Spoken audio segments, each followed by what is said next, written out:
Hey, Tariq, more of the coronavirus stuff, but the news keeps getting better.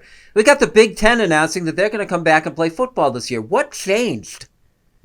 The pressure probably from the players, the parents, lawsuits, and all the other different concerns. And, oh, by the way, money, which you would lose out on. I think this is just an opportunity. Here we were about a month ago, and the Big Ten was kind of like, no, we're not playing. We voted. It's not going to happen.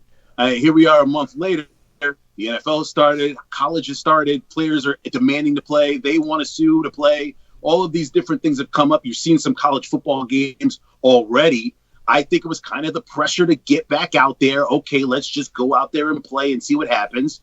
And maybe in a month from now, we'll have better results from the coronavirus update than we do right now. So, I mean, I think it was just pure pressure. So look, Tariq, I don't see where anything substantively has changed. It's just like the fact that the Big Ten all of a sudden has got football in its face being played in other conferences, and they're feeling a lot of pressure despite the fact they said, we're not reconsidering this. And they reconsider it. Yeah. I mean, I think what happens is that you actually see football. You see what it's like, especially in week one of the NFL.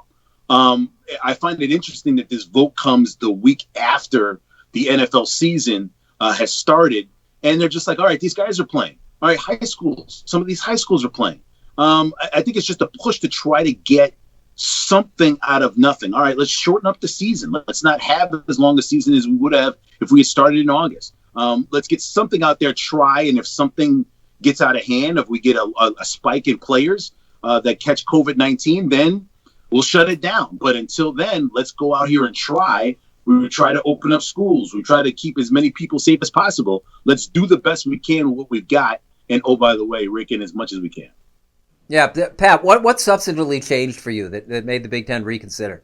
Well, okay, so the line that they're going with is there's now daily rapid COVID tests that were not available a month ago when they voted that are now available now. If you want to take them at face value, okay, I understand that argument.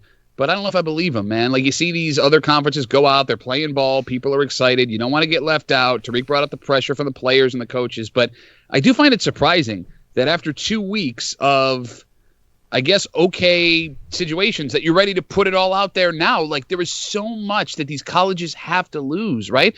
Let's say a couple of kids show long-term effects from COVID-19. There's no thing you're going to sign that's going to protect them 5, 10, 15 years down the road. You already have concussion settlements that you're paying out.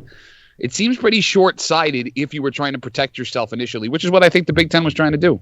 And with all the sports that have succeeded in coming back and recently, I always felt that college football, Pat, was the biggest risk for success here.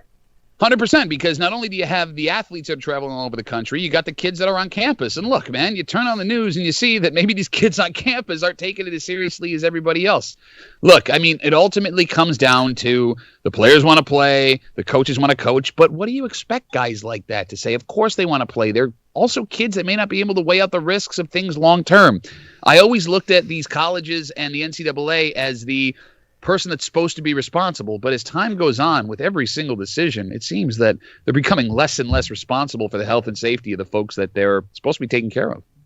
And it's habit. I mean, for years it's always been fall football, fall football, fall football. I mean, I didn't see a problem with us going to spring. I mean, you in about 4 or 5 months we might be past this, hopefully, knock on wood, COVID-19, and kids can still play. I mean, we've been able to adjust high school schedules. I just think that there is this sort of over here you can play, over here you can't play. Well, if they can play, why can't we play? And it's just you have to understand, different states have different rules, different people have different numbers, and that's just the way it's sort of built.